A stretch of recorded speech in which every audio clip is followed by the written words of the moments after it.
What's up, fam? Hope everybody's doing fantastic out there. Today we are taking a look at another budget banger, this time coming from CJRB. This is a design from my friend Mr. Dylan Mallery. Awesome dude. If you've never got a chance to meet him, I hope you do. Make sure you come out to a blade show anytime you're able to.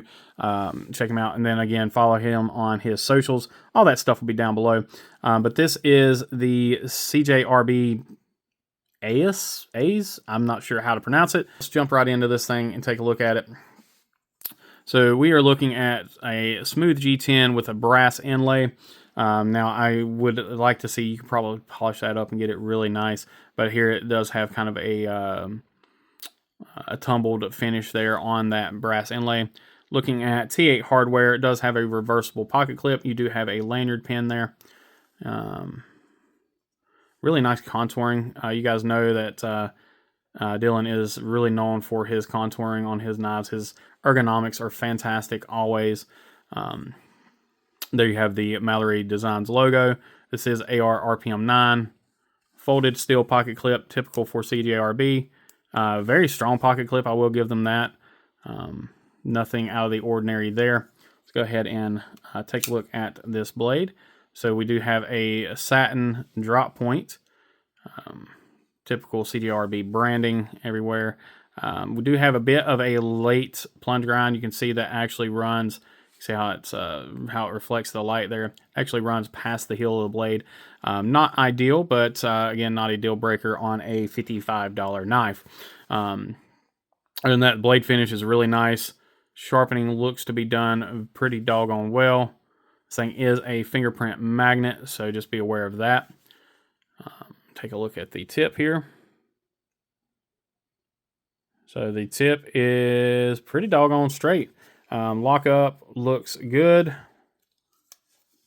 Centering looks good. Let's go ahead and take a look at all of our hardware. No issues.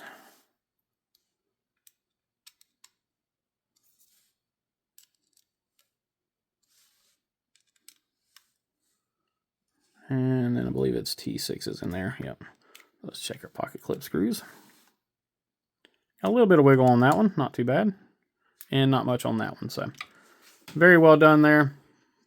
And let's go ahead and take a look at the knife itself. So as a whole, I really do like this knife.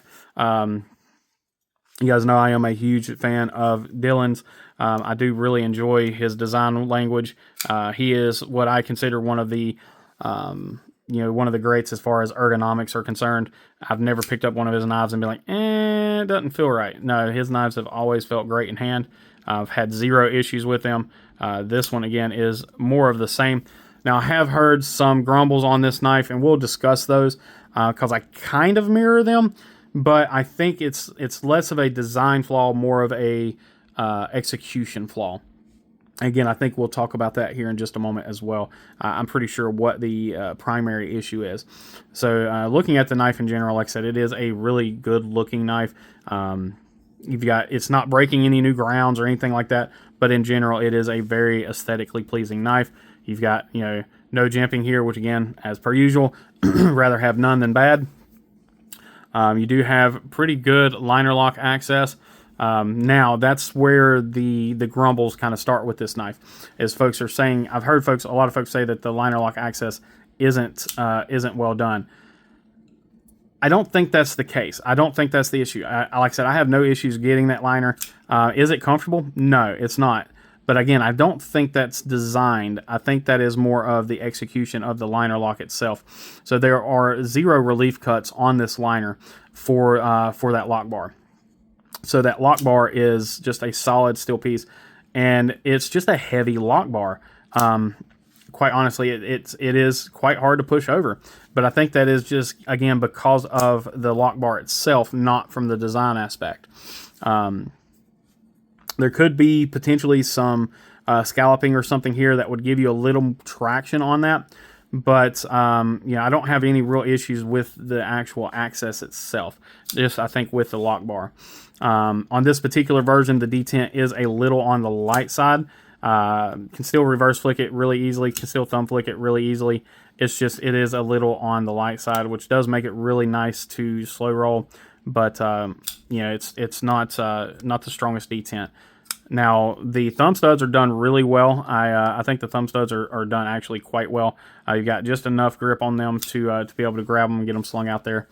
You know, left-handed without the pocket clip, fantastic. Now that being said, I bet you this would be kind of a pain in the ass left-handed. That's actually not as bad as I thought it would be. Let's try that again. It's actually, I think it might actually be slightly easier left-handed. I don't know. Yeah, I really don't have any major complaints on it.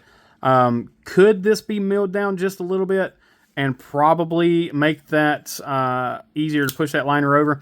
Yes, but again, I don't think that the design itself is really at fault here. But if it were mine, I would probably pull that down just a little bit. Actually, you know what? I would probably just take this thing apart, take that liner, and then just and grind in a little relief cut in there, and see if that helps matters. But outside of that, it is a fantastic little budget banger. AR RPM 9, done at 59 to 61. It is 3.3 inches on the blade, 7.5 overall. It's only a 3-ounce knife, so nice and lightweight. You do get that pretty much that 1-to-1 ratio that everybody wants to see in an EDC blade. And it's CJRB, so you know they make pretty doggone good stuff. But with that, guys, that is everything I've got today for you. So as always, please remember to be kind, be humble, and be EDC. Y'all take care.